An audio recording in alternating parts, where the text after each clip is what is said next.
जय हिंद दोस्तों। आज को हमारा टॉपिक होगा प्रकाश का परावर्तन। ये हम पार्ट 1 बना चुके हैं। आपने आई थिंक वीडियो देख भी चुके हैं, नहीं देखे हैं तो जाके प्लीज वीडियो को देख ले, क्योंकि इसके बाद यदि आप हमारा वीडियो देख लेते हैं तो आपका प्रकाश के परावर्तन से एक भी क्वेश्चन नहीं छूटेगा। मैं ये गारंटी देता हूँ। इसका प्लेलिस्ट आपका मिल जाएगा, उसमें अभी आप जाके देख सकते हैं। ये हमारा प्रकाश के परावर्तन का आपका पार्ट 2, समझिए पार्ट 2 है हमारा। पार्ट 1 में हमने बेसिक से बात की है इस चैप्टर को, समझ गए। हम पार्ट 1 में बेसिक से बात किया और पार्ट 2 में भी हम बेसिक से ही बात करेंगे, समझ गए आप यहाँ पे। तो देखते हैं, वीडियो स्टार्ट करते हैं। पार्ट 1 में हमने ये प्रकाश का परावर्तन और ये प्रकाश स्रोत जितने भी होते हैं और किरण पुंज भी ये हम पढ़ चुके थे। हम यहाँ तक हमारा पढ़ाई हो चुका था। प्रकाश के संचरण के आधार पर पदार्थ को 3 भाग, हमने पूरे बेसिक्स और पूरा कॉन्सेप्ट के साथ हमने पढ़ा था। लेकिन आज का हमारा टॉपिक हुआ प्रकाश का परावर्तन, जो यहां से आपका स्टार्ट होगा। इस वीडियो को आपको देखने के बाद गारंटी लेता हूं मैं कि आपका एक भी क्वेश्चन छूटेगा नहीं। जब आप ऑब्जेक्टिव का बनाने के लिए जाइएगा, इस चैप्टर से आपका नहीं छूटेगा। जब अगला चैप्टर की बात करेंगे तो उस चैप्टर से भी आपका नहीं छूटेगा, यानी कि आपका ओवरऑल सभी चैप्टर यहाँ पे आपको मिल जाएंगे। तो देखिए, हम स्टार्ट करते हैं आपका। चलिए, यहां तक पढ़ चुके थे। यहां पर आज का हमारा टॉपिक है प्रकाश का परावर्तन, समझे। रिफ्लेक्शन ऑफ लाइट, प्रकाश का परावर्तन कहते हैं, समझे। दुनिया में हम जो भी चीज को देख रहे हैं, जो भी चीज के, चाहे आसपास के या दूर के, आसमान, चंद्रमा, चांद, तारे, जितने भी आप ले लीजिए, या पास रखी वस्तु जिसे मारकर अपने हाथ, या जो भी है आसपास में, उन सभी चीज को हम देख रहे हैं। उस चीज को दिखाता कैसे, हम देख कैसे पाते? कभी आपने सोचा कि कैसे हम वस्तु को हम देख पा रहे हैं, कैसे इस मार्कर को हम देख पा रहे हैं, कैसे ये बोर्ड को हम देख पा रहे हैं? आप जो मोबाइल देख रहे हैं वो कैसे आप देख रहे हैं? तो वहां पर एक घटना होती है, प्रकाश का परावर्तन। कैसे होता है आप एक बार में देखिए, समझिएगा, और परिभाषा आप समझने के साथ ही आपको याद हो जाएगा। समझिए क्या होता है। जैसे कि मान लीजिए ये आप खड़े हैं यहाँ पे, समझिए, और यहां पर कोई एक वस्तु है, समझिए, कोई एक वस्तु है, मान लीजिए। अभी वस्तु को हम देख कैसे पाते, समझिए। क्या दो है, हमने आपको पहले पार्ट 1 में हमने आपको बताया है कि क्या होता है। यहाँ पे पार्ट 1 में हमने बताया है कि किसी भी वस्तु को देखने के लिए 2 चीज चाहिए, एक लाइट और एक आंख चाहिए, समझिए। तो यहाँ पे हम कैसे, हमारे पास आंख तो है लेकिन देख कैसे करें? लाइट कैसे पड़ेगा? लाइट कैसे पड़ेगा कि डायरेक्ट लाइट, मान लीजिए यहाँ पर से लाइट आ रहा है, यहाँ मान हमारे पास एक टॉर्च से लाइट कैसे आ रहा है? मान लीजिए यहाँ टॉर्च है, अगर हम टॉर्च को 2 काम करते हैं, एक टॉर्च को हम आंख पे बांट सकते हैं और दूसरा उस वस्तु पे बांट सकते हैं, समझिए। अगर आप प्रैक्टिकली कर सकते हैं या तो इमेजिन करिए आपको होता कैसे, समझिए। यदि आप क्या करते हैं, ठंडी के महीना में आप रजिया के अंदर 2 तरह से, एक आप कॉपी पे टॉर्च बांट सकते हैं, यहाँ पे जैसे आप आपका जो कॉपी होगा उस पर आप टॉर्च बांट के पढ़ते हो या मोबाइल बार के पढ़ते होंगे, मतलब लाइट आपका कॉपी पे जाता होगा, समझ गए। आपका कॉपी पर लाइट जाता होगा, हम क्या होगा, उसके आपको दिख रहा है कॉपी, लेकिन वही आप टॉर्च या लाइट को बहुत कम समय के लिए आप आंख पे बांटते देखते हैं, कुछ हमको दिख नहीं रहा। ऐसा क्यों होता है, समझिए। यहां पर जो घटना होती है प्रकाश का परावर्तन घटना, मतलब कि कहीं से लाइट आ रहा है, मान लीजिए यहां से एक टॉर्च है, टॉर्च से लाइट आ रही है, समझिए। टॉर्च से लाइट क्या करेगी, आ रही है इधर से, तो लाइट क्या करेगा, इस पे जाएगा, समझिए। लाइट क्या करेगा, इस पे जाएगा। इस पे जाने के बाद ये टकरा के आपके क्या करेगा, आंखों तक आएगा, समझिए। तभी आप किसी भी वस्तु को देख सकते हैं, समझिए। अगर आपको कोई भी वस्तु देखनी हो तो वो तभी वस्तु दिखता है जब कोई भी लाइट किसी वस्तु पे पड़ती है, उस वस्तु से टकरा कर हमारी आंखों तक आता है, तभी हम वस्तु को देख सकते हैं। आप ऐसा इमेजिन करिए जैसे आपको दिखना है, जैसे कि आप 2 इंसान है, कोई मान लीजिए कोई 2 इंसान है, एक मान लीजिए इधर है, कोई मान लीजिए लड़का है यहाँ पे, एक मान लेते हैं आप यहाँ पे एक कोई लड़की है, इसको झुट्टा निकला हुआ है, इस तरह से आप समझिए यहाँ पे। अब ये क्या है, यहाँ पे एक यहां से 20 से एक लाइन खींचा। अब यहाँ पे जो है एक को हम रखते हैं लाइट में, समझिए, एक को लाइट में रखते हैं। जैसे ये है, यहाँ पे अंधेरा है, समझिए, यहाँ पर उजाला है, यानी लाइट यहाँ पे आ रही है, समझे। क्या करते हैं अब इसको, क्या करना है, इधर की ओर इसको हुल्की मारना है, इसको इधर की ओर हुल्की मारना है, समझे। तो ये वस्तु कैसे एक दूसरे को देख पाए, समझे। अगर ये लड़का उधर की ओर ताक रहा, उधर देख रहा, तो क्या वह लड़की इसको दिखेगी? कहेगा नहीं दिखेगा। क्या वो अंधेरा में है। अगर लाइट हमारे देह पर रहे, वो वस्तु दिख ही नहीं रहा है, माने वो लड़की दिख नहीं, इसका मतलब क्या है, लाइट हमें नहीं चाहिए, हमको जिस चीज को देखना है उस पर लाइट पड़नी चाहिए। और ये क्या करेंगे, ये लड़की इसको देख लेगी। क्या देख लेंगे? क्योंकि यहां पर जो लाइट है, मान लीजिए यहां पर जो बल्ब है, ये बल्ब इस पे पड़ा और ये लाइट रिफ्लेक्ट होकर इसकी आंखों तक गया, तभी कोई वस्तु को हम देख सकते, समझिए। अब प्रकाश का परावर्तन, जब आप इस चीज को समझ गए, कोई भी वस्तु को देखने के लिए लाइट उस पे पड़ना जरूरी है। जैसे हमको कॉपी देखना है तो लाइट कॉपी पर पड़ना, कॉपी पर पड़ के हमारे आंखों तक आएगा। मोबाइल को देखना है तो लाइट मोबाइल पे आना चाहिए, मोबाइल से हमारे आंखों तक आएगा लाइट, तभी हम वस्तु को देख सकते हैं। जैसे ये मार्कर को अगर हम देख रहे हैं तो लाइट इस पे पहले आ रही है, इस पे टकरा के हमारे आंखों तक आ रही है, हम ये इसको देख पा रहे हैं। तो आई थिंक ये बात समझ गए होंगे। अब देखिए इसको समझते हैं। नॉर्मल सा डेफिनेशन है प्रकाश का परावर्तन। परावर्तन का मतलब होता है टकरा कर लौटना। इस चीज को, यार प्रकाश है, प्रकाश को टकरा कर लौटेगा, समझिए। ध्वनि है तो ध्वनि टकरा कर लौटेगा। परावर्तन का अर्थ होता है लौटना, टकरा कर लौटना। ये इस चीज को तो आप याद रखिएगा, लौटना होता है, टकरा कर लौटना, इस चीज को परावर्तन। लाइट है तो लाइट टकरा के लौटेगा, आप समझे, है क्या। नॉर्मल है, जब प्रकाश की किरण, क्योंकि लाइट चित्रण पर किसी वस्तु से टकरा कर लौटती है तो इस घटना को ही हम क्या बोलते हैं, प्रकाश का परावर्तन। मतलब कि कोई प्रकाश की किरण है, किसी वस्तु से टकरा के लौटा, जैसे यहां पर से लाइट है, इधर से लाइट आ रहा है, यहां से टकराया, मार्कर पर पहुंचा, उसके बाद हमारे मार्कर हमको दिखने लगा। इसका मतलब क्या है, जब प्रकाश की किरण किसी वस्तु से टकरा कर लौटती है, इसी घटना को प्रकाश का परावर्तन कहते हैं, समझिए। हमें कोई भी वस्तु प्रकाश के परावर्तन के नियम के कारण दिखता है, यानी हम जो भी चीज वस्तु को देख रहे हैं ये प्रकाश के परावर्तन के कारण नहीं देख रहे। आपको वीडियो अच्छा लग रहा है, समझ रहे हैं, लाइक करिए। अब सुनिए, प्रकाश के परावर्तन के नियम, ये नॉर्मल सा चीज है, समझिए। तो समझिए, प्रकाश की किरण किसी सतह पर पड़कर जिन नियमों का पालन करती है उसी को प्रकाश का परावर्तन का नियम। देखिए, प्रकाश के परावर्तन का नियम में आपको यही लिखना है, ये नॉर्मल सा है, मतलब जिस नियम ये लिख देते हैं, पॉइंट में आप लिख सकते हैं, कोई आपको प्रॉब्लम नहीं हुआ, समझिए। यहाँ पे अब प्रकाश के परावर्तन के दो नियम है। कितने नियम है? दो नियम, समझिए। क्वेश्चन आपको मोस्ट वीवीआई बनता है, प्रकाश के परावर्तन के कितने नियम है, तो याद रखिएगा आपका दो नियम है। कितने नियम है? दो नियम है। आपके प्रकाश के परावर्तन के कितने नियम है? दो नियम है। आप समझिए, इसको समझने की कोशिश करते हैं, टोटल का टोटल ये है क्या, समझिए। यहाँ पे प्रकाश के परावर्तन पहला कौन नियम है, समझिए। इसलिए इस ग्राफ को पहले समझना होगा, इस ग्राफ को पहले समझना होगा, समझते चलिए। ये जो हमारा नीचे में है ये वाला लाइन, और ये जो आपका ऐसे करके खिंचा हुआ है, ये आपका आईना या कोई सतह है, समझे ना, या कोई भी सतह, इसको आपको बनाना ही होगा।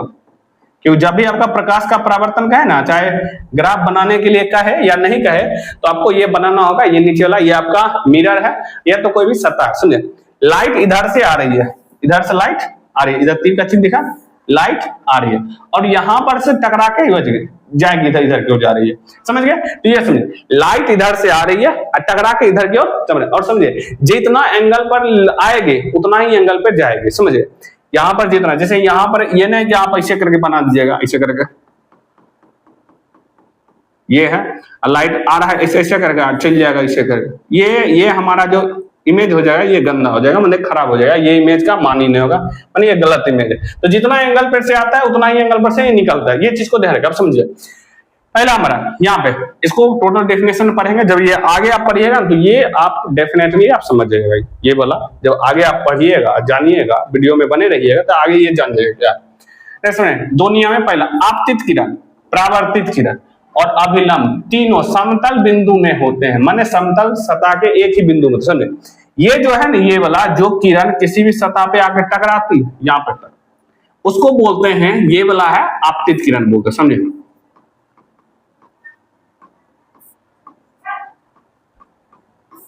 और जो टकरा कर लौट रही है इधर इधर की ओर, आप दिख रहा होगा इसको, इधर की ओर तीर का चिन्ह बहुत नेसेसरी होता है, इधर की ओर ये वाला। तो ये जो लाइन है, ये लाइन है, ये परावर्तित किरण, परावर्तित किरण, क्योंकि परावर्तन की घटना हो रही है इसलिए परावर्तित किरण हो गया ये वाला। अब समझिए, एक ना मिरर पे ना 90 डिग्री का कोण एंगल बनाया जाता है, ये वाला जो अभिलंब ये आपको दिख रहा है नॉर्मल लाइन, नॉर्मल है, ये 90 डिग्री का एंगल बनाता है। यहाँ पर से देखिएगा तो ये 90 डिग्री के सतह से 90 डिग्री का क्या बनाता है आपका एंगल बनाता है, तो ये वाला हो गया आपका। समझिए ये तीनों देखिए एक ही बिंदु पे है कि नहीं, नॉर्मल है। देखिए मिरर को, ग्राफ को ध्यान में रखिए, काम बन जाएगा। आपतित किरण, परावर्तित किरण और अभिलंब तीनों समतल सतह के एक ही बिंदु पर स्थित है। यहाँ पर स्थित है कि नहीं है, यहाँ पर स्थित है, तो इसलिए बोलते हैं समतल सतह के एक ही बिंदु पर क्या है, यहाँ स्थित है। समझे यहाँ पर। दूसरा हमारा आपतन कोण और परावर्तन कोण बराबर होते हैं, अर्थात कोण आई और कोण आर क्या होता है बराबर। समझे, ये जो एंगल बना रहा है ना यहाँ जो एंगल, ये आपतन कोण, आपतन कोण ये और ये परावर्तन कोण, ये दोनों आपस में क्या होता है, आपस में बराबर होता है। और आपतन कोण को कोण आई बोलते हैं, इसको आर बोलते हैं। ये दोनों हमेशा क्या होता है बराबर, क्योंकि ये कोण देख रहा है ना आपको, एंगल सेम टू सेम मिला, इसलिए बोले जितना एंगल पर जाता है उतना ही एंगल पर से निकलता है। इसका मतलब है आपतन कोण और परावर्तन कोण आपस में क्या होता है बराबर होता है। नेक्स्ट देखते हैं हम। अब देखिए इस फोटो को समझने के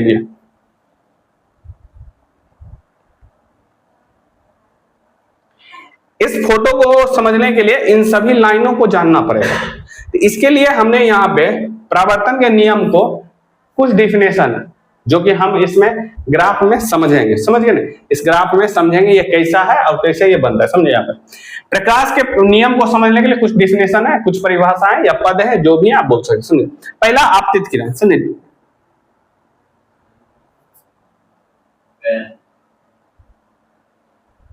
पहला हमारा है आपतित किरण। यहाँ पे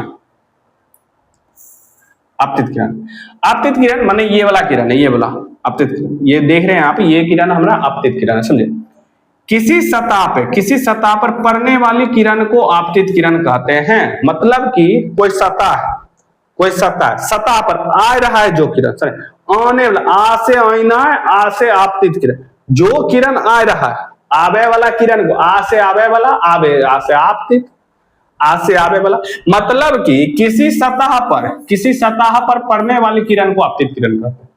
समझ गए, आ रहा है तो ये भी देखिए किरण आ रहा है, आ से आपतित, आ से आए रहा किरण है, तो किरण समझ आपतित किरण। आपतन बिंदु, यहां समझिए, यहां देखिए टकरा रहा है, यहाँ पे ये हमारा आपतन बिंदु हुआ, ये जो आपको दिख रहा है ये वाला ये आपतन बिंदु है। ये जो O है ये आपतन बिंदु को शो करता है। समझे, ये लिखा हुआ जिस बिंदु पर आपतित किरण टकराती है, देखिए ये आपतित किरण यहां से है, यहीं पर टकराया, तो जिस बिंदु पर आपतित किरण आके टकराती है उसको बोलेंगे क्या बोलेंगे आपका आपतन बिंदु बोलेंगे। ये हमारा डेफिनेशन हो गया। नेक्स्ट देखिए परावर्तित किरण, देखिए यहां से टकराकर वापस, माने जो किरण किसी सतह से टकराकर वापस लौट जाएगी। समझिए, यहाँ पर नॉर्मल सा डेफिनेशन क्या है, जो किरण सतह से टकराकर लौटती है उस किरण को बोलते हैं परावर्तित किरण। माने कि यहाँ आ रहा है आपतित, जहां टकराइले एक बिंदु पर टकराएगा, उस आपतन बिंदु आपतन, आ से आपतन बिंदु टकरा के लौटा, क्योंकि परावर्तन घटना, क्योंकि टकरा के लौटना ही परावर्तन की घटना, तो परावर्तन की घटना हुई तो सीधा हम बोलेंगे, हम क्या बोलेंगे हम यहाँ पर परावर्तित किरण। नेक्स्ट है अभिलंब यानी 90 डिग्री, अभिलंब यानी कितना डिग्री का 90 डिग्री। किसी समतल सतह के किसी बिंदु पर खींचा गया लंब यानी 90 डिग्री ही अभिलंब कहलाता है। माने ये जो हमारा है, ये आपको दिख रहा होगा, ये जो 90 डिग्री का एंगल बनता है, ये वाला यहां से सतह पर से ये 90 डिग्री का, ये 90 डिग्री का जो एंगल बन रहा है ना, यही एंगल 90 डिग्री का बनाता है अभिलंब बनाता है। ये वाला जो है अभिलंब, इसी को हम अभिलंब भी कहते हैं। समझ गए, अभिलंब 90 डिग्री का एंगल बनाएगा, मैंने किसी सतह पर 90 डिग्री, चाहे मान लिया सतह ऐसे है तिरछा, एक रो पर जो 90 डिग्री का खींचेंगे ना, ऐसे वाला 90 डिग्री का सतह कैसे ऐसे रहेगा, तब ऐसे खींचा पड़ेगा, ऐसे खींचा पड़ेगा कि नहीं, ऐसे रहेगा तो ऐसे खींचा पड़ेगा, मैंने 90 डिग्री खींचेंगे उस सतह पर, वो अभिलंब कहलाता है। समझ गए आप।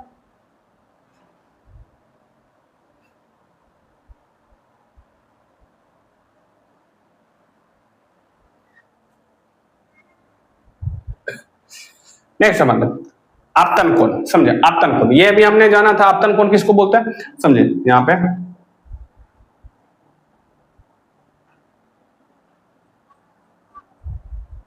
समझे। आपतन कोण, इसको आप लिखते थे आपतन कोण, समझे। आपतित किरण, यहां समझे, ये आपतित किरण, ये वाला आपतित किरण, और देखिए आपतन कोण ये हुआ, और ये हो गया हमारा अभिलंब, समझे। ये हमारा हो गया अभिलंब और ये हो गया आपतित किरण, समझ गया। यहां पे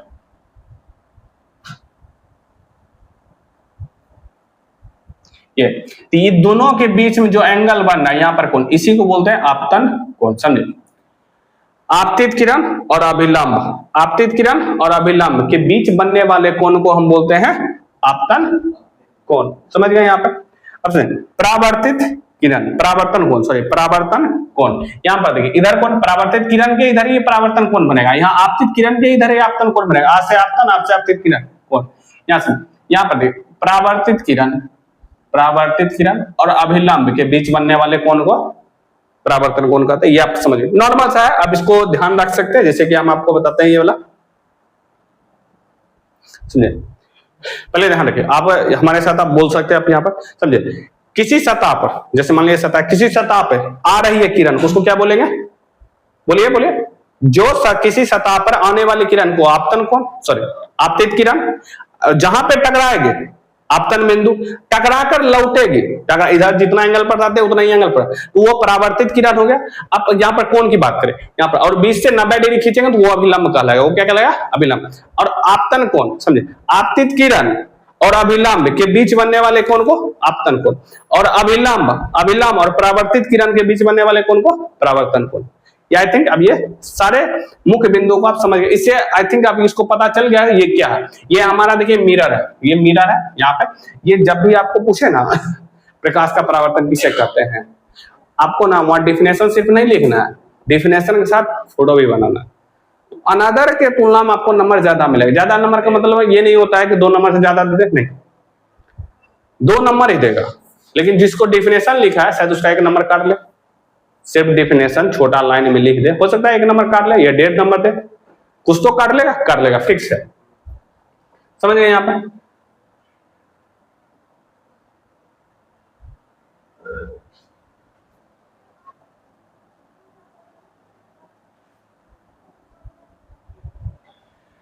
अब यहां समझे, समतल दर्पण या जो कांच होता है, समतल दर्पण या जो कांच होता है, एक सतह को रजित करते हैं यानी कलर करते हैं, वो सिल्वर कलर से करते हैं, समझे, कर दिया जाता है, अर्थात उस पर रजत यानी कि चांदी के कलर का क्या करता है, परत चढ़ाया जाता है। जैसे आप देखते हैं घर में आईना जो होता है उसके पीछे एक कलाई कर जाता है, रंगा जाता है, तो वहां सिल्वर का कलर चढ़ाया जाता है, समझ गए। पतली परत जमा दी जाती है और रजित करने के बाद उसे चांदी की पतली परत पर लाल या किसी भी अन्य रंग से उसे पेंट कर दिया जाता है, समझिए। माने पीछा में जो रहता है एक चांदी का लेयर चढ़ाया जाता है, उस पर कोई भी कलर पेंट कर दिया जाता है, तो हमें आईना यानी मिरर बन जाता है, वो समतल दर्पण, समझ गए, या कौन भी दर्पण हो उसे कोई दिक्कत नहीं, समझे। समतल दर्पण पर लंबवत पड़ने वाली किरण, यहाँ क्वेश्चन समझे, समतल दर्पण का मतलब समझे ना, ये वाला दर्पण जो होता है, ये वाला, ये समतल दर्पण, घर में जो हम आईना उपयोग करते हैं ना, वो समतल दर्पण है। समतल दर्पण पर लंबवत माने 90 डिग्री पर पड़ने वाली किरण परावर्तन के बाद उसी पथ से वापस लौट जाती है, और आपतन कोण और परावर्तन कोण क्या होता है, 0 हो जाएगा, समझिए। माने 90 डिग्री पे ही आता है, यहाँ पे आया, और हम जानते हैं जितना एंगल पर से वो आएगा उतना ही एंगल पर से वो जाएगा भी, तो इतना ही एंगल पर से ये गया और इतना ही एंगल पर से ये वापस भी क्या करता है, लौट आता है और जाता है। अब समझिए, आपतन कोण और परावर्तन कोण देखे, इसके बीच में जो बनेगा आपतन कोण परावर्तन कोण 90 डिग्री पे ही आ रहा है, 90 डिग्री पर ही जाएगा, लंबवत बात कर रहे हैं, 90 डिग्री पर ही आएगा, 90 डिग्री पर ही जाएगा, तो यही है। यहाँ पर लंबवत अगर पड़ती है तो उसका आपतन कोण और परावर्तन कोण यानी कोण आई बराबर भी 0, कोण आर बराबर भी 0 होता है। ये चीज को आप ध्यान रखिएगा। जब भी किसी समतल सतह पर 90 डिग्री का कोण बनाते हुए कोई प्रकाश की किरण गिरती है और जितना एंगल पर गिरेगी उतना ही एंगल पर निकलेगी, तो उसके बीच जो कोण बनता है आपतन कोण और परावर्तन कोण, वो दोनों का दोनों आपस में क्या होगा, 0 हो जाएगा। अब नेक्स्ट हम समझते हैं दर्पण। दर्पण यानी मिरर, घर में जो आईना रहता है उसी को तो हम मिरर बोलते हैं, दर्पण को मिरर बोलते हैं। घर में आईना आप देखे होंगे, मुंह देखते होंगे, कितने सुंदर है मुंह, समझ गए ना, मुंह में देखे हम ना, मतलब कि आप समझ सकते हैं ऐसे करके, मुंह फेस उस ज्यादा कौन देखता है, आपको पता है, फेस उस देखता है ज्यादा, एक तो लड़की देखेगी, लड़का उड़का ज्यादा नहीं देखता है, फेस उस जो लड़का उड़का ज्यादा नहीं देखता, लेकिन वो लड़का ज्यादा फेस देखेगा जो चक्कर में रहता है, ये सब चीज वो बहुत निहारेगा, मतलब अपना ज्यादा ध्यान देता है। ऐसे फेस पे ध्यान देना अच्छी बात है, लेकिन ज्यादा जो इस सब में रहता है लड़की के चक्कर में, तो वो सब जो लड़का रहता है ना वो सब फेस पे ज्यादा ध्यान देता है। तो ये सब भी आप पता कर सकते हैं, जो ज्यादा देह कान पे ध्यान दे रहा है, नॉर्मल अपना लाइफ में विकास करने की वजह से कहीं और पे विकास कर रहा है, तो उससे क्या होता है आप समझ सकते हैं। तो ये सब करना खराब नहीं है, लेकिन टाइम नहीं होता है, क्योंकि लाइफ को बनाना मोस्ट इंपॉर्टेंट, समझिए, क्योंकि करियर में आप सफल हो जाइएगा तो ये सब एक नॉर्मल सा चीज होता है, समझिए समझे। दर्पण यानी मिरर क्या है, समझे, वह वस्तु, क्योंकि ये भी वस्तु है, जैसे एक वस्तु है, दुनिया के सभी चीज वस्तुएं हैं, समझिए, वे वस्तुएं जिनसे मतलब किसी वस्तु का प्रतिबिंब बनता है, जिसपे किसी वस्तु का क्या बनता है, प्रतिबिंब, उसको दर्पण बोलेंगे। मतलब वो सभी चीज जकरा पर किसी भी वस्तु का प्रतिबिंब बनेगा उसको हम बोलेंगे, क्या बोलेंगे, आपका दर्पण बोलेंगे। कहा, जैसे घर में देखते हैं, घर में आप आईना को देखते हैं, जैसे ये हमारा देखिए समतल दर्पण है, दिख रहा होगा दर्पण, आईना इधर देखिए कलाई करल है, इधर से मुंहवा देखेंगे, इधर से मुंहवा देखेंगे, यानी कि ये भी दर्पण है, तो इधरों ये भी दर्पण है, ये भी दर्पण है, समझिए। माने जेकरा में आपका चेहरा बनेगा, यानी आपका प्रतिबिंब बनेगा, वो सभी दर्पण, चाहे उसका आकार कैसा भी हो, पचकल हो, ढचकल हो, सीधा हो, कोई मतलब नहीं उससे, समझे। अब यहां पर समझने का कोशिश करिएगा, समझे, यहाँ पे समझे। दर्पण जो होता है 3 प्रकार का होता है। दर्पण कितने प्रकार के होते हैं, 3 प्रकार, लेकिन वहां पे एग्जाम में कहेगा नहीं 2 प्रकार के होते हैं, तो वो भी हमारा सही है, लेकिन यहाँ पर लॉजिक को समझिए, जो कि हम आगे कॉन्सेप्ट को क्लियर कर देंगे, समझे। छुच्छे में अगर पूछा जाए दर्पण क्या प्रकार का है, तो छुच्छे में उसको बोलिएगा 3 प्रकार के दर्पण होते हैं। कितने प्रकार दर्पण होता है, 3 प्रकार। एक समतल दर्पण होता है, एक उत्तल दर्पण होता है, एक अवतल दर्पण होता है, समझे। समतल दर्पण, उत्तल दर्पण, अवतल। समतल माने एकदम सीधा सीधा समतल सतह हो जाएगा, माने ये जैसे आप ये देख रहे हैं, इसका सतह क्या है, जैसे ये वाला जो हमारा ऐसे ऐसे करके इसका कलाई रंगेंगे, पीछे जब रंगते हैं तो इसको ऐसा दिखाते हैं, ये सीधा सीधी है, जब सीधा सीधी रहता है तो उसको बोलते हैं समतल दर्पण, समझिए, क्या बोलते हैं, समतल दर्पण।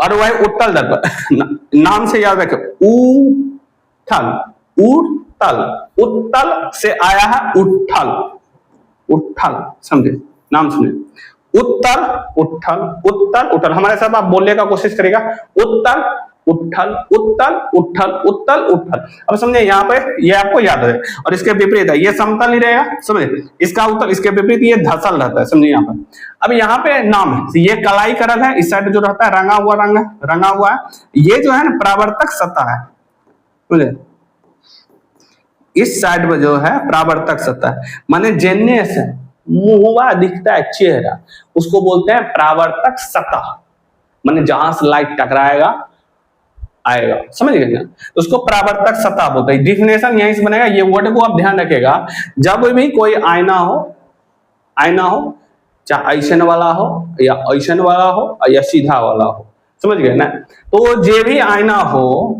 तो ओकर जने से हम मुंह देखते हैं, जिधर से हमको दिखता है प्रतिबिंब, छोटा बड़ा जैसा भी दिखे या अपने समान, तो वो सतह को बोलते हैं परावर्तक सतह, समझे। नॉर्मल ऊ माने उठल, ऊ माने उत्तल, वैसन, समझे, वैसन दर्पण, दर्पण से परिभाषा बनेगा, क्योंकि हमने बताया शुरू से डेफिनेशन पीछे से बनता है, जब भी 2 या 2 से अधिक, वैसा दर्पण जिसका परावर्तक सतह, ये वाला परावर्तक सतह उठा हुआ हो, उसको बोलते हैं उत्तल दर्पण। ऊ माने उत्तल, ऊ माने उठल, समझिए।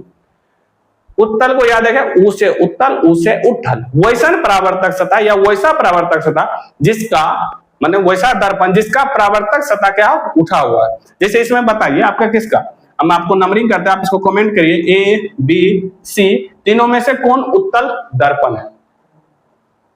आई थिंक हम कमेंट कर दिए होंगे, समझे। देखिए अगर इसका देखिए सतह, अगर हम इसका देखते हैं तो इसका सतह देखिए नीचे की ओर धसा हुआ है, तो ये हमारा उत्तल तो होगा नहीं। इसका देखिए परावर्तक सतह उठा हुआ, ये देखिए हमारा है उठा हुआ, ये वाला सतह, ये परावर्तक सतह उठा हुआ है, इसको बोलते हैं हम उत्तल दर्पण।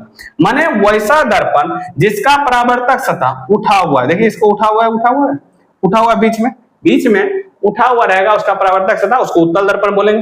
अवतल दर्पण उसे बोलेंगे वैसा दर्पण जिसका परावर्तक सतह क्या हो, धसा हुआ हो। क्या करा हुआ, धसा हुआ हो, उसको बोलते हैं हम अवतल दर्पण। अब इसी का डेफिनेशन को हम देख लेते हैं, इसको लिख भी सकते हैं।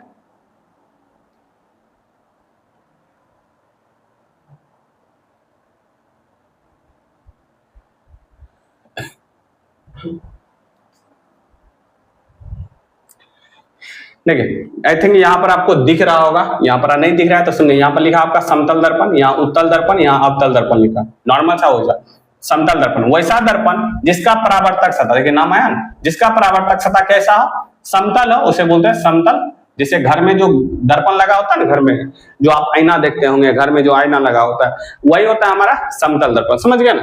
अब उत्तल दर्पण, उत्तल दर्पण यानी उठा हुआ दर्पण। देखिए वैसा दर्पण जिसका परावर्तक सतह उठा हो, क्या करा हो, उठा हुआ हो, उसको बोलते हैं उत्तल दर्पण, समझ गए।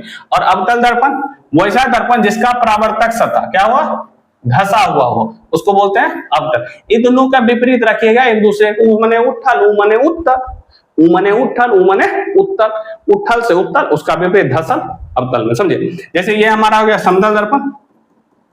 और एक चीज को हाँ याद रखिएगा, जब भी है परावर्तक सतह इस साइड रखिएगा, बायां साइड रखिएगा। ये हमारा दायां हाथ हुआ, इस साइड दायां हो जाता है, समझ गए, ये इधर बायां हो गया। जब भी है परावर्तक सतह इधर को ही रखना है, इस साइड। यही हम बना उत्तल दर्पण बना है, ये हमारा परावर्तक सतह हो गया, ये उत्तल दर्पण हो गया। अवतल दर्पण बना है, ये हमारा ऐसा बन जाएगा आपका, ये वाला, ये वाला, ये हमारा हो गया 3 दर्पण, ठीक है। अब हमारा जो स्टार्ट हुआ प्रतिबिंब, प्रतिबिंब को है समझना बहुत ज्यादा जरूरी है। अब हमारा जो है ना प्रतिबिंब बनता, फोटो बनता कैसे है, समझिए। इसके लिए आपको नेक्स्ट वीडियो देखना होगा। आई थिंक आपको पूरा concept her line by line समझ आ गया। यदि आपको समझ आया तो एक लाइक तो बनता, समझिए। और नेक्स्ट वीडियो के अपने चैनल को सब्सक्राइब लिए, हमारे चैनल को सब्सक्राइब कर लीजिए और बेल घंटी आइकन को भी आप दबा दीजिए। तो मिलते हैं हम अपने नेक्स्ट वीडियो में। जय हिंद, जय भारत।